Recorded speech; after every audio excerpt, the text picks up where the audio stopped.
Good news ka pamilya! Inaabang ang ABS-CBN Ball, magbabalik ngayong 2025 at magaganap ito sa April 4. Ngayon pa lang ay trending na agad ang taon ng event ng Kapamilya Network na ABS-CBN Ball. Bukod sa mga inaabangang pagrampa ng mga iniidolo nating mga kapamilya stars, syempre hindi mawawala kung sino-sino ang tunay na magniningning sa gabing yon. Ang nasabing event ay para ipagdiwang ang achievements ng Kapamilya Stars sa entertainment industry. Ito ang first comeback ng ABS-CBN Ball mula pa noong 2023 at kasunod ng mga naging hadlang na dala ng tanggihan ng network ng broadcast franchise.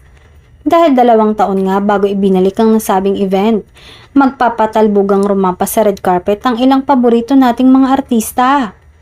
Ngayon pa lang ay inaabangan na ng mga fan kung ano naman kaya ang pasabog gaya ng mga Kapamilya Stars na sina Kim Chiu at Paula Avellino. This time umano kaya ay pair na silang dadalaw sa nasabing event?